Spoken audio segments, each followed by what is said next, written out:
Buenas noches, afición deportiva, buenas noches, compañeros. Bienvenidos a Si Hay Quinto Malo. Una noche más de una programación especial. Tenemos un gran invitado, un gran amigo, una gran figura del fútbol colombiano y una gran figura del fútbol mundial. El caso de Farid Mondragón. Qué gustoso, ¿no? Con la sencillez, la humildad del caso que siempre lo ha caracterizado, aceptó. Muy gustoso estar con nosotros en la programación y obviamente, ¿no?, agradecerle infinitamente, Farid, por estar con nosotros, con todo el pueblo ecuatoriano que siempre hemos estado pendientes de ti. Es más, ¿quién no va a recordar ese cambio en el Mundial en Brasil?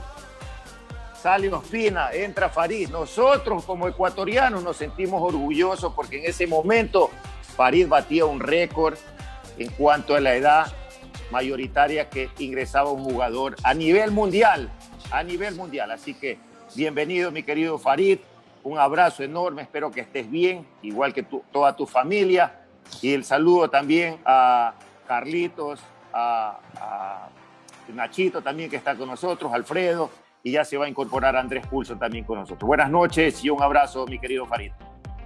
Muy buenas noches, un placer enorme, muchísimas gracias por la invitación. Una muy buena noche a toda la familia ecuatoriana, pueblo hermano, pueblo realmente generoso. Cada vez que hemos tenido la oportunidad de visitar a nuestro hermano país, ya sea por eliminatoria, ya sea por un aspecto profesional o ya sea por una visita turística, el amor, el cariño, el respeto, el reconocimiento ha sido permanente y bueno, eso lo valoro muchísimo. Así que bueno, feliz y encantado de poder estar acá con ustedes. Carlos. Bueno, buenas. Alex, ¿cómo te va? Un abrazo fuerte para ti. Para Farid, pues qué lujo tenerlo, ¿no? Muchísimas gracias por aceptar la invitación, que es gracias a Alex por la amistad que los une. La verdad que es un gusto de verdad tenerlo, Farid, así que bienvenido, la va a pasar bien, tranquilo.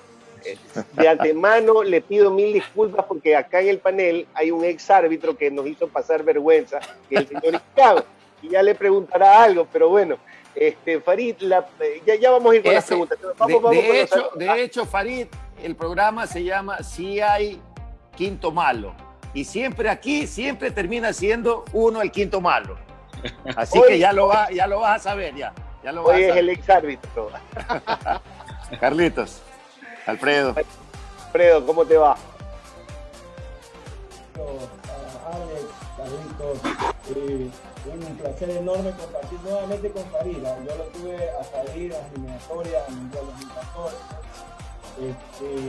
Asimismo pude compartir el año pasado cuando él fue invitado por el torneo de formación acá con la Copa de la Live. Claro. Pudimos compartir con los niños y la verdad un gran personaje, un honor. Realmente Farid poder compartir con usted. Ahora en otra faceta, pero aquí estamos para contar anécdotas y también para poder conversar con un gran personaje que a nivel mundial ha sido uno de los mejores arqueros que ha tenido no solamente Sudamérica, sino el mundo. Un gusto enorme poderlo tener aquí, Farid. Muchas gracias. No, por favor. El año pasado justo fue mi última vez.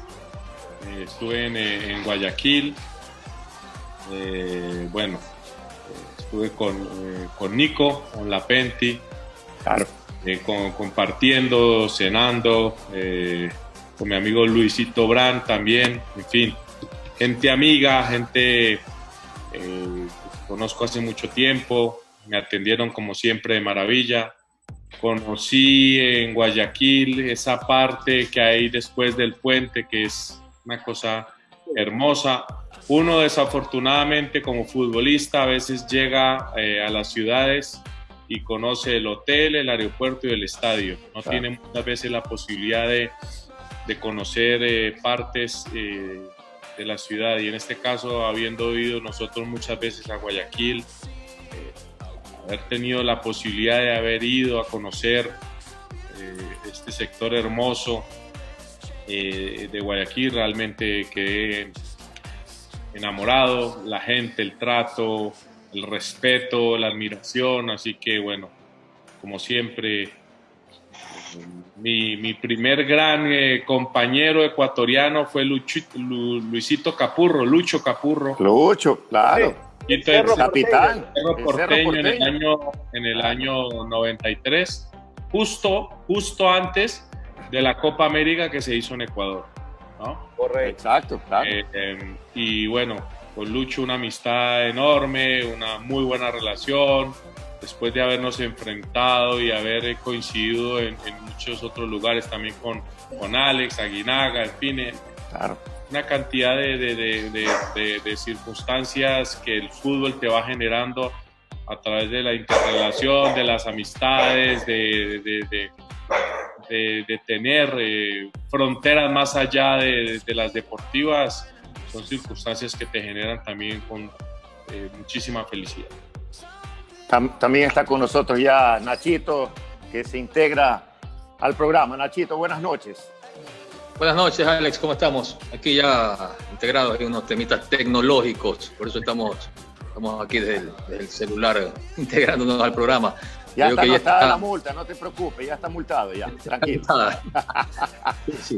Unos problemas técnicos por estar fuera de la base titular, porque no estoy en la base titular donde hacemos el programa permanentemente. Entonces, hubo que improvisar. ¿Qué tal? Aquí con el gusto, Carlitos, ¿cómo está? Un gusto, igual Alfredo. Un saludo a todos ustedes, esperando justamente este momento de la entrevista con mucha expectativa, ¿no? Estábamos conversando en las redes con Alex, Farid Mondragón, una estrella, un ícono de varios equipos internacionales. Yo al menos recordando su paso por Galatasaray, Independiente de Avellaneda, situaciones bastante particulares. Sí, tuvo una larga y extensa trayectoria, entonces aquí para participar y ser también parte de este diálogo entretenido con él, ¿no? Muchas gracias, Ignacio, un placer enorme. Igualmente, un gusto. Para empezar un poquito, ¿no? Anecdóticamente, recuerdo el año 97, Farid, nosotros fuimos a jugar con Emelec Copa Libertadores. No sé si recuerdes que estaba ahí el Panita Escobar, un compañero nuestro, inclusive estábamos concentrados y estaba como loco, hablé con Farid, mi amigo, mi panita, mi yunta, y nos dice, vámonos para acá, y nos llevó en un taxi que lo esperabas porque le ibas a proveer de unos guayos, como ustedes dicen, unos zapatos de fútbol, porque te auspiciaba la marca que tenías en ese tiempo, estabas en Independiente, gran figura, ¿no? Sí. Entonces, no sé si te acuerdes, claro. Quería hacerlo en memoria ese momento. Y lo otro, ¿no? Lo que hablaba, gran figura en Independiente, ¿no? Nosotros, a mí me consta porque he seguido mucho el fútbol argentino desde el año 87, que me comenzó a gustar por la cantidad de fútbol que veíamos y todo eso. Y veía yo un emblema como lo fue Luis Alberto Islas en Independiente, todo lo que logró y siendo ídolo. Y creo que después el que sigue ahí cerquita, Farid Mondragón, ahí no sé si por ahí habrá salido otro más. Quería empezar con esos temas, Farid. Si no estoy mal, en esa Copa Libertadores jugaban contra River, ¿puede ser? No, jugamos contra Vélez Sarsfield, Chilaver y compañía. Vélez y Racing, sí. Y Vélez y Racing. Y en Ecuador estaba Nacional de Quito, que justamente en un empate en el modelo 1-1 Emelec Nacional en la apertura de la Libertadores, ahí hizo gol el Panita Escobar, el único gol creo que hizo en Emelec. Exacto, el Panita. Y justamente nos tocó contra Vélez, pues. Sí. Lo primero que nos dijo el entrenador, no van a hacer falta. Dicho y hecho, primer minuto una falta y viene ese Chilaver. Yo le puse 10 en la barrera, Farid. 10 le puse en la barrera y me agarré de mi palo acá y a rezar. Sí, no, la verdad de una época del fútbol argentino. Buenísima. Los clubes tenían la capacidad de poder soportar económicamente y aguantar los jugadores y no venderlos con urgencia. Entonces se conservaban los planteles y podemos nombrar en esos planteles cada jugador, era impresionante, era un lujo realmente estar en la Liga Argentina, por eso digo que haber estado 5 años en Independiente, y en ese caso es cierto lo que dice Alex, ¿no? Yo llegué a reemplazar a Luis, a Islas. Claro. Eso hacía sentir que el arco era mucho más grande. Luis lo había ganado todo el año inmediatamente anterior. Habían ganado la Liga, habían ganado la Supercopa, habían ganado la Recopa. Y bueno, llegar a reemplazarlo después de que jugó la Copa del Mundo como titular en Estados Unidos. En fin, una serie de circunstancias de lo que significaba Luis Islas no solamente para Independiente como capitán, pero para el arco de Independiente. Un arco que lo han ocupado a través de la historia grandísimos arqueros. Pepe Santoro, Carlitos Goyen, estuvo el uruguayo Pereira. Pereira, claro, campeón también, sí. Que usaba pantalón largo. Pantalón largo, claro. Exacto. Pero fue campeón con Peñarol. Se usaba pantalón largo y bueno, entonces era llegar a ocupar un arco con muchísima historia y llegar a suceder a alguien que era un ícono, ¿no? Uh-huh. Y el inicio fue muy duro porque el equipo había contratado muchísimos jugadores y no era fácil de un momento a otro que engranaran.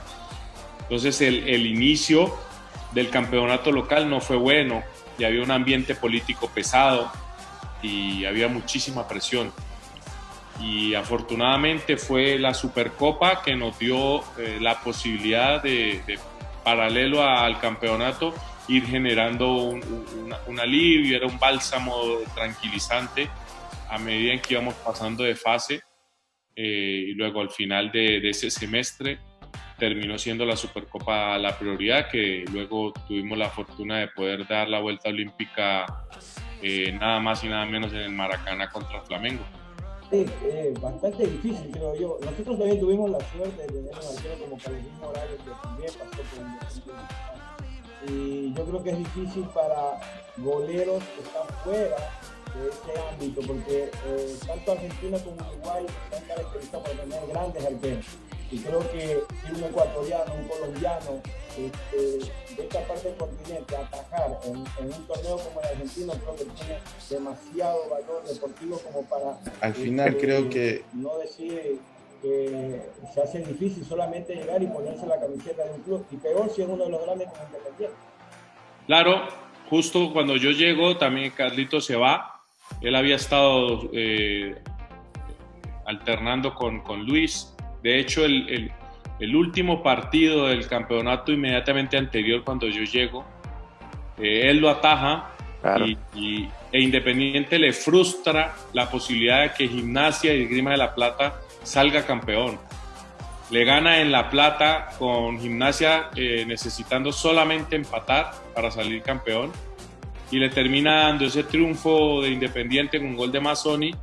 Le permite dar el título a San Lorenzo de Almagro, que gana en cancha de Rosario Central. Pero esto fue meses previos a mi llegada, y sí, era realmente, no era normal que arqueros de países no históricos llegaran a un país donde, como usted lo mencionó, Argentina, Uruguay, el mismo Paraguay, históricamente fueron formadores y fueron generadores de grandes arqueros durante todas las épocas. Pero hay algo muy curioso, ¿no? Hoy en día, y esto es un llamado a la reflexión para todos, menos para Brasil, en el tema formativo. Siempre hablábamos de las grandes selecciones brasileras con un talón de Aquiles, que era la posición de arquero. Sí. Del 90 para acá, que han empezado desde Tafarel, desde Marcos, para acá, empezaron a trabajar en el proceso formativo, y Brasil en Sudamérica fue el primer país que creó la posición de entrenador de arqueros, tomado desde Europa.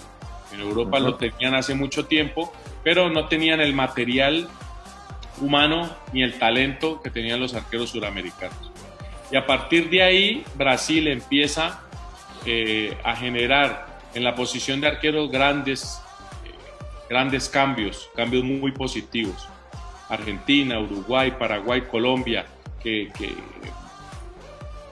habíamos entrado en una etapa donde la preocupación era mínima, porque las generaciones iban brindando a través de grandes talentos una tranquilidad y una seguridad. Paulatina a esto estaba Jacinto, ¿no? Espinosa también. Creo que del año 93 fue que más o menos él empezó también en Ecuador a Copa América, figurar. En la Copa y a América, partir claro. de ahí se descuida la base y en el proceso formativo. Y se da que en el último mundial, Argentina cortó, me parece, la sí, ahí se congeló un chance. Vamos a ver, ¿no? Pero por un ahí tema, está. Ahí está. claro, ahí estoy. Okay. Sí, ahí sí. Ya está, ya. ¿A dónde quedé? De que se cortó la línea desde cuando más o menos hablaste del Chinto Espinosa, Copa América, Claro, 93, claro. se cortó. ¿Por qué? Porque los países se confiaron en que los talentos iban brotando de la tierra. Entonces, ni Paraguay,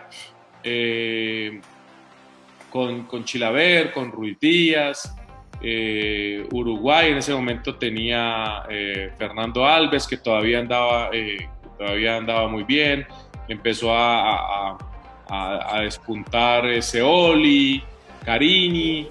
Colombia, Oscar Córdoba, Reneguita, Eduardo Niño, Miguelito Calero, que en paz descanse, en fin. Iban una generación de arqueros que le iban dando a cada una de las selecciones la tranquilidad de que tenía el puesto cubierto, pero no era producto de procesos formativos. Era un tema totalmente empírico, era un tema totalmente generacional. Condiciones innatas, ¿no? Claro, casi fortuito que fue generacional. Y a partir de ahí, como digo yo, en el último mundial, donde Argentina durante la competencia tiene que cambiar el arquero, no por lesión, no por suspensión, pero por un tema de rendimiento. ¿Cuándo habíamos visto que la Argentina tuviera dudas en alguna posición menos en el arco? Y Brasil, que ha trabajado bien con Julio César, que ahora tiene a Alisson y ahora tiene a Ederson, en fin. Ha generado un cambio a través del trabajo y de la estructura que se ha hecho en la fundamentación. Nachito, no sé si quieres consultarle a Nacho, Carlos, dele. Yo tengo varias preguntas. Dale, Carlos, dale. Rapidito. O dele, Carlitos, como quiera, dele. No, por favor, Nachito, dale, no perdamos tiempo. Una rapidita sobre el mismo tema de los arqueros. Farid, justamente has mencionado una generación de arqueros en Sudamérica y me voy al caso de Colombia. Creería yo, la mejor generación, bueno, también pueden mencionarla como la mejor generación hasta de jugadores, o disputa la mejor generación de jugadores colombianos, pero vamos al tema del arco. Miguel Calero, que en paz descanse, Oscar Córdoba, tu caso. ¿Cómo era esa disputa por el arco? Porque yo recuerdo esas eliminatorias de esas épocas y sobre todo después de que venía René Guita, ¿no?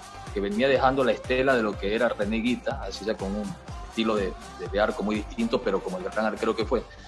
Esa disputa del arco colombiano, porque a mí me pasaba que a veces uno veía con quién se iba a enfrentar en eliminatorias que venían Francia, Corea, Japón, en esa época, Alemania. Y en Colombia no estaba muy claro el arco, pero no por falta de arquero, sino porque había mucho buen arquero más bien. Y uno no sabía si iba a Farid, esa eliminatoria, si iba a Oscar Córdoba, si iba a ir Calero. Incluso recuerdo que hiciste un tremendo mundial en Francia 98, quedaste el mejor arquero de la primera fase, un partidazo ante Inglaterra, por ahí hubo un golazo de Beckham, pero ya pues Beckham, ¿no? En todo caso, ¿cómo era esa disputa del arco ante esa situación de tanta... Creo que lo perdimos a Nachito, ¿no? También se nos congeló, pero bueno, ya está ahí más o menos planteada la interrogante, Farid. Sí, nosotros, a ver, lo que digo yo, nosotros, gracias a una desgracia, pudimos llegar a la selección.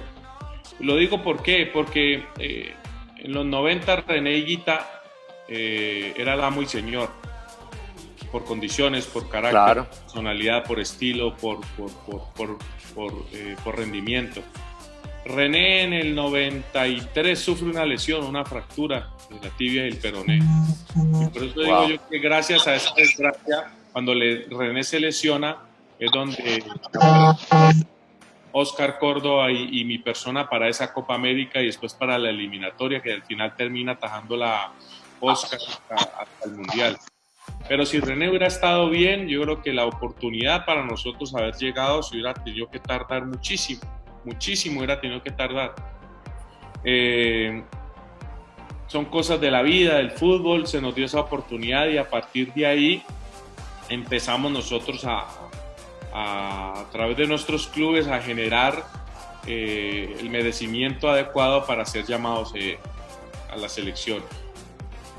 Estados Unidos 94, Oscar Córdoba, desafortunadamente no solamente para él, pero para todos, el Mundial fue muy malo, fue muy negativo en muchísimos aspectos y empieza una renovación, y ahí llego yo Independiente en el 95, empieza la eliminatoria del 96, Bolillo me da la confianza, que hacemos una primera ronda impecable, terminamos de punteros, de líderes. Y en el 97 viene el famoso partido contra Argentina, el famoso gol ese del Piojo López, y a partir de ahí pierdo la titular, tapa un par de partidos Oscar Córdoba, pero termina tapando la eliminatoria a Miguel Calero. Entonces estaba la gran expectativa, era Bolillo había utilizado los 3 arqueros en la eliminatoria y estaba la gran expectativa, era quién iba a atajar la Copa del Mundo. Y Bolillo nos cita a los 3. Y en una charla previa habían 3 partidos amistosos. Había un partido contra Escocia en Nueva York, había un partido contra Alemania en Frankfurt y había un partido contra Bélgica en Bruselas. Él dice, cada uno va a atajar un partido, va a empezar Miguel contra Escocia en Nueva York y a partir de ahí vamos a tomar una determinación. En ese partido, en el entretiempo de ese partido, Bolillo se me acerca y me dice... Él me decía a mi Turco, me dice, Turco, ¿qué partido querés tapar? Y le dije, el de Alemania. Me dijo, listo, te voy a dar el partido de Alemania. Y empezamos contra Alemania, el último partido del antiguo estadio en Frankfurt, me recuerdo, esa era la despedida de ese antiguo estadio del Eintracht en Frankfurt, que estaban haciendo el nuevo, y perdemos 3-1. Y después el primer partido con Escocia habíamos empatado 2 y vamos contra Bélgica y perdemos 2-0. Entonces tampoco es que el contenido y el desarrollo de los partidos le habían dado a Bolillo muchos elementos de juicio como para que él se perfilara por alguno de los 3. Y cada entrenamiento a partir de ahí se generó un clima sano, muy leal, porque siempre los 3 teníamos y tuvimos y tenemos muy buena amistad, mucho respeto por el profesional, pero se fue generando ese ambiente de competitividad que al final yo me vengo a dar cuenta que voy a atajar en el debut con Rumania por una casualidad. Ya llegamos a Francia, nosotros fuimos a Lyon, nuestra sede era Lyon, y bueno, como ustedes saben, las concentraciones se hacían muy largas. Entrenábamos en la mañana y la tarde se hacía muy larga. Entonces yo muchas veces me iba a un gran salón que había, una habitación muy grande, donde estaba la utilería, y empezaba a arreglar los tacos de mis zapatos, de mis guayos, como le decimos nosotros, a alistar la ropa, a matar el tiempo con aspectos que que tenían que ver con el entrenamiento del día siguiente. Y yo estoy por allá sentado sin que nadie lo supiera detrás de un muro. Y en ese momento entra Bolillo Gómez con nuestro gerente de selecciones y con el utilero. Porque Bolillo siempre tenía una característica y era que le gustaba que sus arqueros se vistieran oscuros. Medias negras, fundamental, pantaloneta negra, fundamental, y el buzo no le gustaba que fuera de mucho color, sino que fueran colores oscuros, serios. Y en ese momento Bolillo entra diciéndole al gerente de la selección que él no estaba a gusto con los colores de buzos que nuestro sponsor había enviado para la Copa del Mundo. Y ellos no sabían que yo estaba allá atrás escondido. Pero yo tampoco sabía que ellos iban a llegar en ese momento ahí, y mucho menos hablando de ese tema, un tema totalmente coincidencial. Y ahí fue cuando, a una semana de empezar el Mundial, Bolillo, entrando en la habitación, dice: porque es que yo necesito que el turco en el debut con Rumania esté muy elegante, esté vestido oscuro y no con esos colores. Y yo por allá, ¿no? Igual me la guardé para mí, pero la motivación que yo tenía después de escuchar esa conversación no me agarró. Ahí cambiaste radicalmente. Claro. A dormir más temprano, a comer menos, ya comienza la ansiedad. Piernitas para arriba. Farid, y justamente para no irnos de esa línea, ya el Farid en el arco, el debut en un mundial, que es otra cosa. No hemos hablado con gente que ha estado participando, ecuatorianos, gente que ha estado en Champions, ya escuchar los himnos, escuchar la música. ¿Qué se te venía a la mente? ¿Qué responsabilidad grande de defender los colores de Colombia? Claro. Haber estado en el Mundial del 94 ya era un orgullo para mí, pero el hecho de no haber jugado la Copa del Mundo siempre va a ser distinto. Siente uno orgulloso representando a su país, pero en ese momento ya ahí yo, en el 11 titular, entonando el himno nacional, es de las cosas más hermosas que me pasó en mi carrera, en mi vida. Después tuve la posibilidad de jugar la Champions League con Galatasaray muchos años, y yo siempre he dicho que escuchar y entonar el himno nacional de tu país en una Copa del Mundo es la única circunstancia que supera ese himno hermoso que es también el de la Champions League. Entonces, claro. Nosotros debutamos con Rumania en Lyon y actos de protocolo, arranca el partido y viste que de los privilegios que te da la posición de arquero, donde estás más pausado, estás más tranquilo, tienes una visión diferente, las pulsaciones también están un poco más tranquilas, y había un tiro de esquina a favor nuestro, el balón estaba 80, 90, 100 metros de mi arco, y me dio la posibilidad de hacer como un paneo, ¿no?, por el estadio, y veo en el tablero electrónico, decía Colombia, número 22, Mondragón, la alineación, y fue ahí cuando vi mi nombre en el 11 titular, donde dije yo, pucha, estoy jugando un mundial, ¿no? Estoy jugando como titular una competencia del mundo, y ahí tuve realmente el primer impacto como que realístico de decir, estás jugando un campeonato del mundo. Bueno, yo quería preguntarle a Farid, porque justamente aquí hay un periodista que no está hoy día, que le tiene un amor al Bolillo. No abuse la ausencia de Andrea. No, yo no voy a hablar mal del señor Poulsen y su estrechez de relación con el señor Gómez. Pero, Farid, ¿cómo era el Bolillo? Y dentro de los técnicos, porque mira, tú sabes más que nadie, eres ahora también periodista, que a Ecuador le ha ido bien con la línea colombiana. Los técnicos que nos han podido dar su contingente han sido un gran aporte.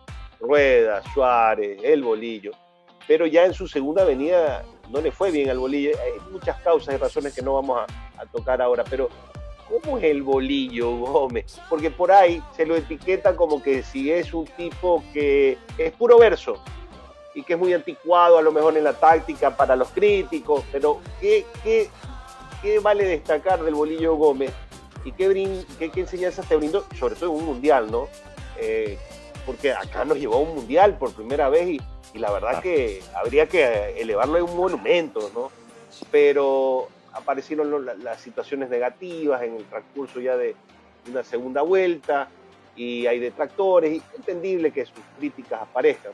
Pero ¿qué de bueno tiene el Bolillo? ¿Por qué el Bolillo tuvo tanto suceso tanto en Colombia como en Ecuador? ¿Y qué te dejó a ti como mensaje que puedas resaltar de él? Sí, a Hernán hay que desglosarlo y hay que analizarlo desde dos aspectos. Primero, en el aspecto humano, que es un tipo frentero, que es un tipo leal, que es un tipo que no se guarda nada, que es un tipo que te tiene que decir las cosas, te las dice. Y eso es algo que yo, especialmente, mira que en algún momento de la eliminatoria, él me dijo, mira, Turco, tenés que salir porque no andas bien, y me puso me sacó de la titular, ¿no? Yo eso igual lo valoré en su momento porque no fue falso, como decimos en el argot del fútbol. Vino, me habló y me dijo las cosas como eran. Con Hernán yo tengo una debilidad porque fue el primer entrenador que me llevó a mí a una selección, que es la selección preolímpica en el año 92, y tengo un gran sentido de agradecimiento. Eso no quiere decir que pierda mi objetividad. Tiene defectos como cualquier ser humano, es apenas normal, es apenas lógico, pero al menos en la parte humana siempre fue derecho, siempre fue frentero. La parte futbolística fue parte de la gran transformación, no solamente del fútbol colombiano, pero también aportó muchísimo al fútbol ecuatoriano. Y ahora último, mire, hizo ese milagro de llevar a Panamá a Rusia 2018. El conocimiento, es un tipo inteligente, es un tipo que ve muy bien el fútbol. ¿Qué creo hoy en día que le hace falta a Bolillo? Yo no creo que actualizarse, porque es un tipo que lee mucho, que está permanentemente viendo fútbol.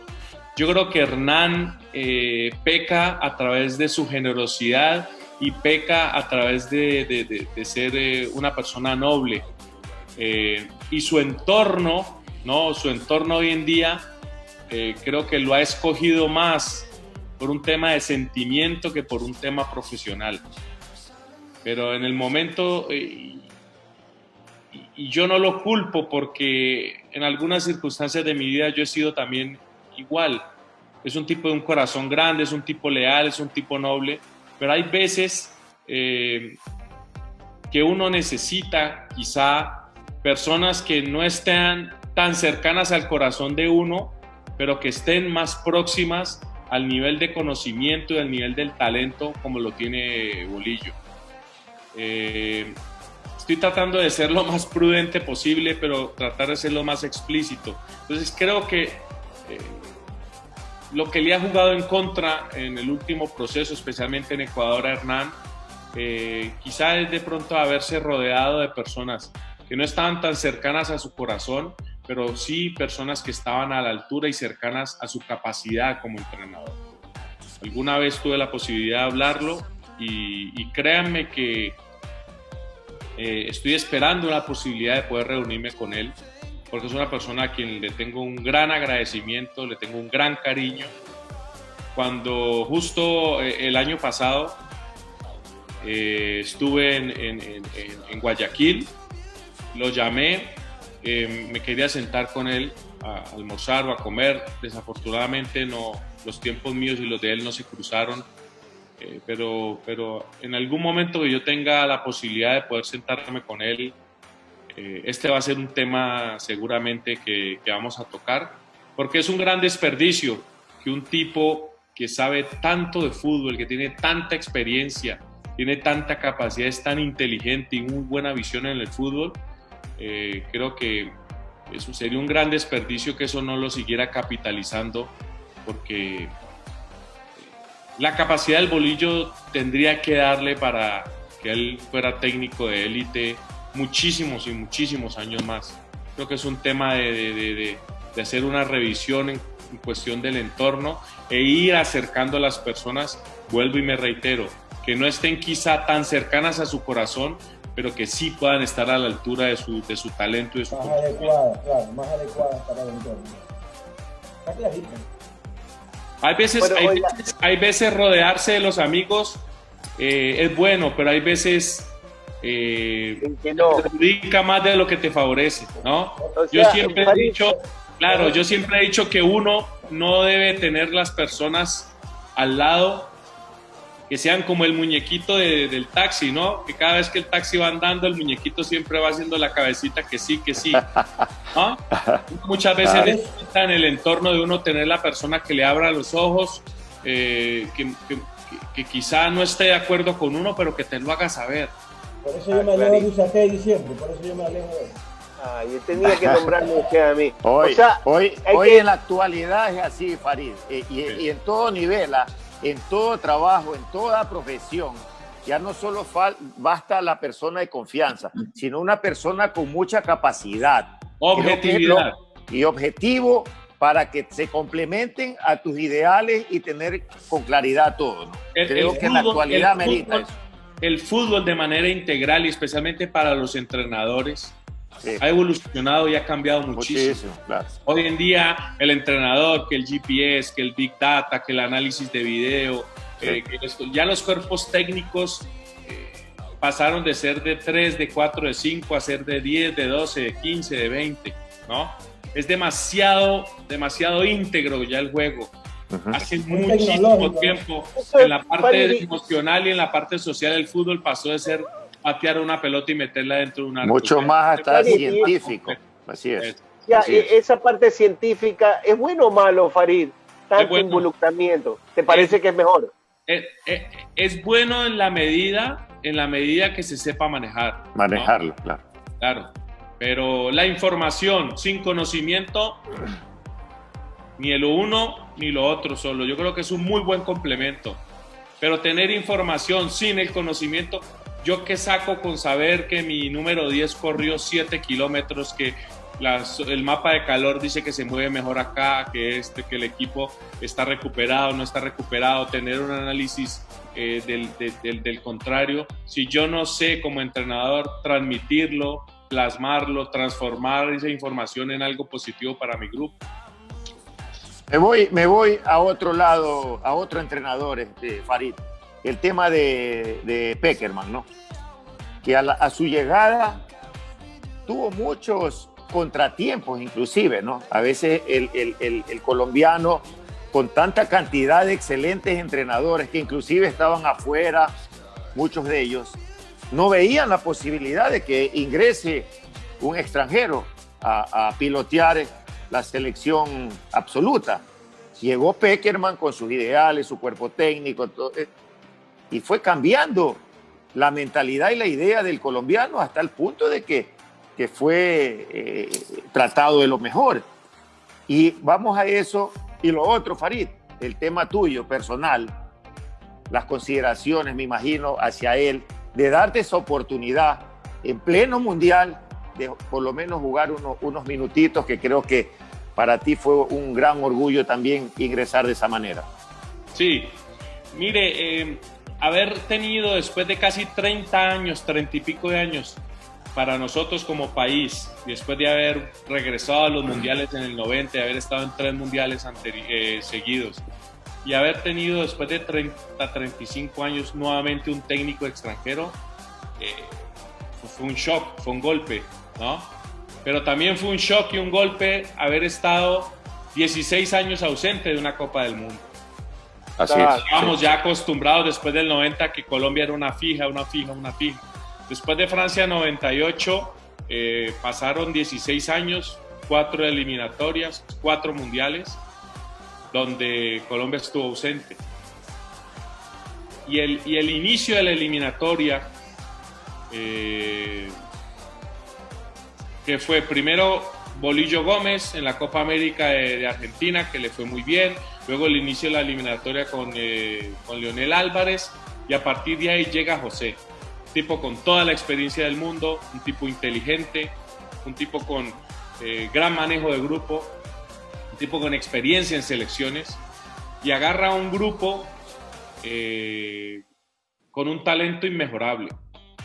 Un grupo muy joven, pero con mucha experiencia. Ahora, experiencia a nivel de clubes, pero no experiencia a nivel de selección. Ninguno del grupo, excepto Farid Mondragón, había estado en una Copa del Mundo. De hecho, si agarramos toda la selección, era José Pekerman, el técnico, Néstor Lorenzo, asistente, claro. Eduardo Niño, entrenador de arqueros, y Farid Mondragón. De los 30 o 35 que era la selección en general, solamente 4 sabíamos lo que era estar en una Copa del Mundo. Farid, corríjame si me equivoco, porque usted está hablando de cómo ocurrieron las cosas a través de la llegada, quizás con una nueva mentalidad, con un técnico argentino, quizás hasta con otra metodología de trabajo, pero para mí Colombia no perdió primero la identidad de ese juego corto, pelota al piso, pero para mí ganó mucho más en dinámica. Creo que fue un equipo más ofensivo, diferente a eso de juego corto, lateralizado, más lento, se veía creo con la línea propia nacional. ¿Estoy equivocado o corrígeme? Sí, mucho más vertical, y eso nos lo fue dando la madurez y la experiencia que teníamos de los Falcao, de los James, de los Cuadrado, de los David Ospina, de los Guarín, de los Abel Aguilar, de los Cristian Zapata, de los Mario Yepes, que ya estaban jugando en Europa hace rato, ¿no?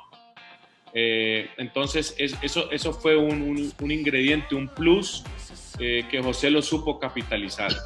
Y después tener la generosidad y la nobleza de haberme dado la oportunidad.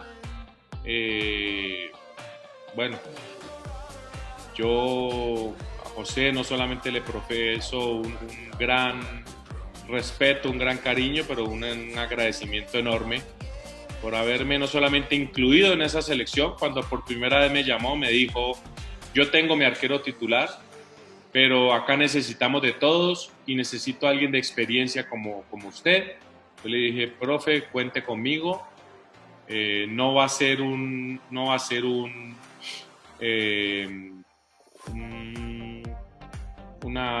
problema, o no va a ser un obstáculo que yo no sea el arquero titular. Al contrario, cuando usted me necesite voy a estar preparado. Mientras tanto le voy a seguir ayudando y colaborando lo que más pueda.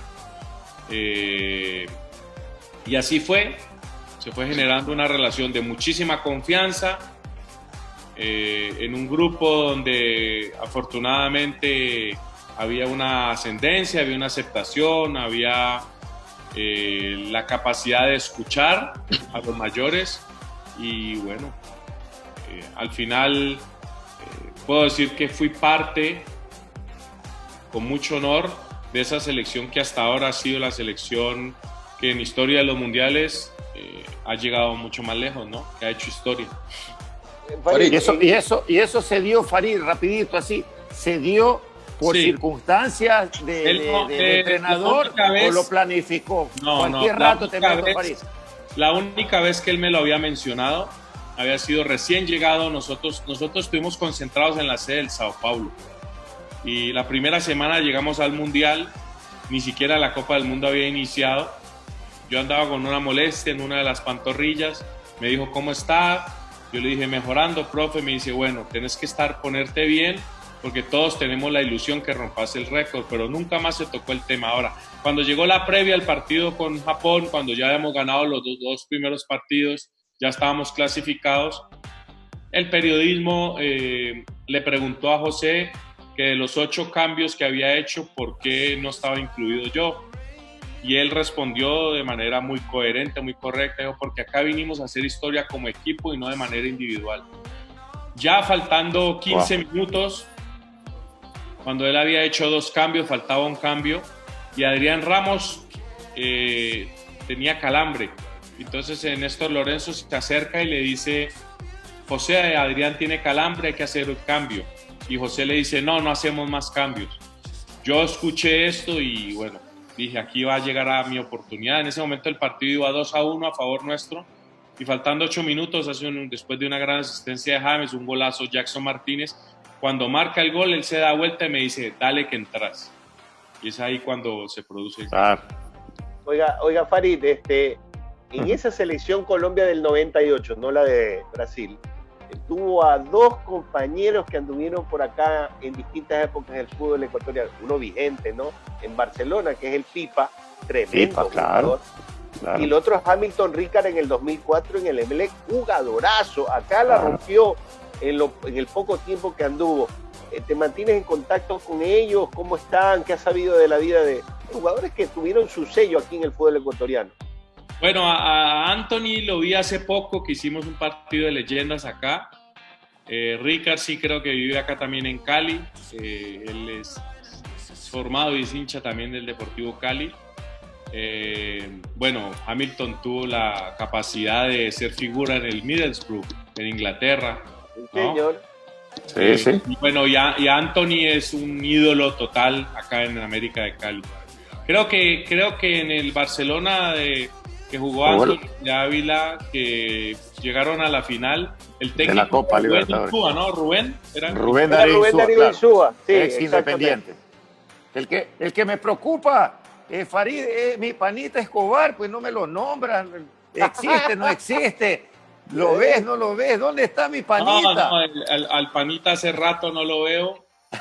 Fue compañero en el Cali, me dijo. Sí. Fue compañero, mi panita de Farid. Oye, Farid, era un orgullo. Me decía, era mi panita, es mi panita, mi pana el Cali. Tiene un hijo jugando acá en el Deportivo Cali. Ah, bueno. El día del debut del hijo me tocó a mí transmitir el partido y me llamó antes del partido y me dice, no me le vas a dar tan duro a mi hijo. No le des palo. No, pero bien. Más bien alábalo, que ya lo tengo negociado. Ya el panita es sabido, estoy vivo. Gente buena y bueno. Es increíble, ¿no? Porque antes de haber sido compañero de él, a mí me tocó verlo como hincha. Él jugando, claro. Yo siendo hincha, ¿no? Era uno de mis ídolos. Después ya yo llegué al plantel profesional, coincidimos y bueno, las cosas hermosas que tiene el fútbol. Farid, claro, ahí te iba a preguntar justamente, mira, yo ya era muy chico, casi somos contemporáneos, pues yo soy del 70 y tú eres del 71. Pero alcancé a ver jugar en Copa Libertadores, sobre todo porque tanta difusión no había, de jugadores que eran cracks, la Gambetta Estrada, Arnoldo Iguarán, el bendito Fajardo. Eran unos. ¿Qué jugadores te maravillaban a ti de esa época, ya que somos más o menos del mismo año? Bueno, la Gambetta lo tuve de compañero en el Deportivo Cali y era una versión Ronaldinho, ¿no? Con el dominio y la técnica de la pelota era impresionante, era muy difícil quitársela. Bendito Fajardo era un tipo más cerebral, un jugador de esos, para esa época era muy moderno, era de esos volantes creativos pero con zancada larga, tipo táctico que te venía, te cumplía una función sin la pelota. Bueno, el pibe y Freddy Rincón, me parece que hasta ahora en Colombia no hay nadie ni siquiera que se asemeje. Lo de Valderrama era alguna vez Menotti lo describió, ¿no? Digo, Valderrama es el tipo más rápido que tiene la selección Colombia. Y yo me quedé mirando a César, que fue mi técnico independiente, y le dije, ¿cómo, César? Si el pibe a duras penas se mueve 5 o 10 metros cuadrados. Me dice, sí, pero lo que usted cree que yo estoy mencionando es la velocidad. No, es la rapidez mental. Es el tipo más rápido mentalmente. Y Freddy Rincón, que era en esa época pionero en ese aspecto de ir de área a área, ¿no? Tipo de casi 1.90, alto. Cuando teníamos el paradigma de los tipos altos, eran troncos, no tenían la técnica, y lo de Rincón era fuera de serie. Fantástico, sí. Y para mí, el jugador el Tren Valencia. No, claro. Y para mí el jugador más completo con el que jugué y he visto se llama Faustino Asprilla. El Tino, claro. El Tino era un crack. El Tino era otro nivel. Era otro nivel. Calidad el Tino, sí. Tenía velocidad, tenía saltabilidad, tenía técnica, elasticidad, inteligente, goleador. En fin, era otro nivel. pero en Colombia han generado bastantes jugadores de esas características, como el Pibe, o sea, que son muy rápidos mentalmente. Yo acá tuve la oportunidad en mi carrera como árbitro de Alexander Escobar. Y yo me acuerdo que jugaba de tan insultado. Y él no se movía, jugando en la altura de Quito. Cuando vino acá, estaba quemando sus cartuchos Alexander Escobar. Pero era un tipo mentalmente tan rápido que venía el balón y cuando ya veía, daba el pase. Y Alex jugó en Liga. En Liga, claro. En Liga, sí. Y la Guama Sí. Cardona también, ¿no? Creo. También. No, Alex, alguna vez Ricardo Gareca, siendo jugador de América, estamos hablando del 84, 85, dijo, 86 por ahí. sí, dijo acá en inferiores hay un pibe que va a ser uno de los mejores jugadores de Colombia. Y le pusieron el pie del barrio obrero porque él vivía en un barrio que se llama el barrio obrero. Y bueno, no, lo de Alex, la inteligencia, la precisión en los pases, realmente un tipo también que no tuvo mucha repercusión en la selección por haber salido también muy contemporáneo con Valderrama, con Redín, pero que fue un jugador también diferente, distinto. ¿Hay alguno que se asemeje o algún referente? Porque se están perdiendo los 10 clásicos, Farid, ¿no? Sí. Ahora se habla mucho del volante mixto, ¿no? Ya no es el 5, el 8, el 10, y el que más nos llamaba la atención, el que tenía el número 10, pues, ¿no? Ya no hay los Valderrama, ya no hay Maradona, ya no hay Alex Escobar, bueno, sin número constelación de estrellas. Creo que se está quedando con el último Colombia por ahí, con James Rodríguez, que aun cuando transita por todo el frente ataque, es uno todavía con su zurda, como que organiza, pero ¿hay alguien que por ahí esté surgiendo en Colombia? Yo no diría surgiendo porque ya tiene 2 mundiales encima, pero de esas características creo que lo más semejante a lo que teníamos con Valderrama es Juanfer Quintero. Ah, claro. Sí. Recién nomás salió de River, claro. Jugadorazo. Las características más cercanas a un pibe, a un Alex Escobar, a un Bendito Fajardo. Tipos que te pueden meter pase entre líneas, tipos que te pueden meter pase corto, medio, largo, que tienen gol, tiro libre, visión, técnica. Sí. Nachito quería preguntar algo, ¿eh? Nacho. Nachito, sí, para ir cerrando ya. Bueno, antes que nada, haciendo alusión a lo que decía Farid, yo pienso mientras los demás corren, ese tipo de jugador, Valderrama, Alex Escobar, ¿no? Y decía, Nacho, y decía Menotti, la que tiene que correr es la pelota, no el jugador. Correcto. Hoy en día se debate mucho en eso, ¿no? Porque hoy en día el ritmo al que se juega es distinto, las funciones a través de los diferentes sistemas que se han ido implementando, ya sea por conveniencia, por convicción o por moda, generan que el futbolista tenga también que generar sin la pelota ciertos movimientos. Voy a cambiar mi pregunta un ratito en función de lo que acabas de decir. Y tú que estuviste en Europa y en Sudamérica jugando bastante en ambos, años en ambos continentes. En Sudamérica todavía pueden jugar ese tipo de jugadores. Y son estrellas, desde Colombia, Ecuador hasta Argentina, Brasil, donde sea. Este jugador de ese tipo. Pero va a Europa y se le complica. Y es estrella en su selección, es estrella en los clubes. Y sigue sucediendo, desde mediados de los 90 más o menos se dio esta situación en que ya ese jugador se hizo muy de nuestra casa. ¿Qué crees que sucede ahí? ¿Por qué no puede haber un tipo de jugador más completo que también calce en Europa? En Europa está negado el tema porque la intensidad es muy distinta. No, yo creo que es un tema de adaptabilidad, es un tema de conciencia, cambia lógicamente el ritmo de competencia. Ahora... en los últimos 5, 8 años, 10 años, el ritmo del fútbol suramericano ha ido aumentando, no solamente por la influencia de los que vienen de Europa, pero también se ha generado la conciencia, y hay algo que puede parecer un detalle mínimo, pero en Sudamérica, a través de la sugerencia de los que vienen de Europa, el hecho de regar y mojar las canchas previo al partido ayuda muchísimo a que la pelota empiece a andar mucho más rápido. También se ha mejorado mucho la infraestructura y en eso Conmebol ha hecho mucho énfasis en que para las competiciones Conmebol, eliminatoria, suramericana, los estadios cada día están en mejor estado, la grama. Entonces, por ejemplo, vas a Quito y es imposible no jugar rápido, a no ser de que estés jugando al mediodía o a las 3, 4 de la tarde, que casi ya al mediodía ya no lo permiten, porque la cancha está mucho más seca. Pero en condiciones normales o en un partido por la noche en Quito, es imposible que el juego no sea un juego rápido.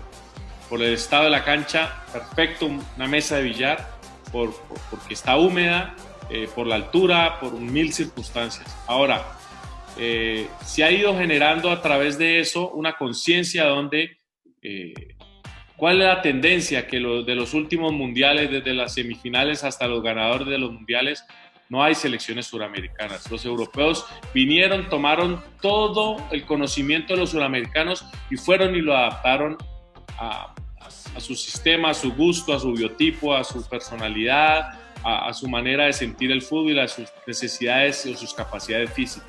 Entonces, ¿por qué nosotros no podemos hacer lo mismo? No solamente traer lo mejor de allá, pero también cuando nuestros jugadores van de aquí para allá, tengan la capacidad de adaptarse y la conciencia, pues es un tema básicamente de conciencia. De talento no es, porque más talentoso que el jugador sudamericano no hay. Habilidades y capacidad física, podemos competir y ser compatibles con los europeos sin ningún tipo de problema. Es un tema de generar una conciencia donde el fútbol nos está llevando a este lugar, y es cuestión de evolucionar a través de la adaptabilidad. Farid, Bueno, solo una rapidita. Sí, dale. ¿Estamos ya? Ya estamos cerrando. Dale. Sí. Dale. Solo una rapidita, porque para hablar de fútbol uno se peor con un jugador de la Nos talla faltó de tiempo. Farid. Nos faltó tiempo. Faltó tiempo. Yo me quedé con las preguntas de los clásicos Galatasaray, Beşiktaş en Turquía contra Oscar Córdoba.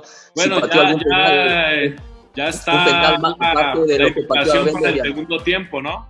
Ya está, No, ya bueno. está. También si Ya pateó un invitación penal. damos va un porque par va. de días de descanso a la gente y me vuelven a metemos de invitar y nuevo. estamos en el segundo tiempo. También sobre sus penales a Vélez y a Racing, el convertido y el no convertido. Pero una rapidita que es palabra autorizada para tema eliminatoria, Farid, y estamos con las eliminatorias encima. Jugó las eliminatorias que jugó, hombre récord de mundial a mundial, 16 años. Se vino una eliminatoria, jugó sistemas distintos, la que era de grupos, la que es todos contra todos. Se viene la eliminatoria quizás más compleja de todas las que se han jugado hasta ahora por el asunto de la pandemia. Acá en Ecuador tenemos mucha preocupación porque además de los problemas internos fuertes que hemos tenido a nivel dirigencial, tenemos técnicos recién y apelamos un poco al hecho de que ojalá, y en el buen sentido lo digo porque todo es competencia, las demás selecciones por la pandemia también estén un poco aplacadas. ¿Tú lo sientes así? ¿Tú piensas que empezamos un poco parejos todos o hay alguien que se saca más de cabeza? Acá también hay una gran preocupación. Hay preocupación porque ya la MLS dijo que no prestaba los jugadores. Hay preocupación porque los clubes no quieren prestar los jugadores. Tienen miedo. Quizás los jugadores mismos, por más que no lo expresen, y es normal, es natural que internamente tengan miedo. Así que, mire, para mí lo más sensato simplemente es al que prestaron y al que no, echemos mano del producto local. Claro. Cuchillo entre los dientes y vamos con todo, porque esto es un tema Palabra Bolívar, totalmente diferente, distinto. ¿A quién se puede responsabilizar? ¿A quién se puede juzgar? ¿A quién se puede señalar? A nadie. Es natural y hay que ponerse en la posición de los clubes, de los jugadores, de los técnicos, de los aficionados. Es muy difícil. Así que si ya decidieron que va a arrancar la eliminatoria, bueno, a los que prestaron y si no, habrá que echar mano al producto local. Clarísimo. Bueno, estamos finalizando ya. Un gustazo, mi querido Farid. Por favor. Te deseo siempre lo mejor. Muchas Desearle gracias. lo mejor a la selección Colombia, que les vaya muy bien, el inicio de eliminatorias, siempre la hermandad por países cercanos, siempre hemos estado ahí. Y bueno, la hora que aparentemente era larga nos quedó cortito. Ya podríamos irnos a adicionales, de ahí a penales y seguimos con la conversación. Así que un abrazo. Quedamos Farid. muy pendientes para el segundo tiempo. Un placer enorme haber compartido con ustedes y esperemos que cuando ya sea para el eliminatorio Copa América y la pandemia lo permita, que nos podamos encontrar personalmente. Voy a ir a Cali. Bueno, voy a ir a Cali y voy contigo espero. a buscarlo al panita, que no lo Panita. encuentro. Gracias, Farid. Un abrazo. Un abrazo, Farida. Muchas gracias. Chao. Buenas noches, fuerte, compañeros. gracias. Buenas noches. Buenas noches a todos. Un abrazo fuerte, Farid, gracias.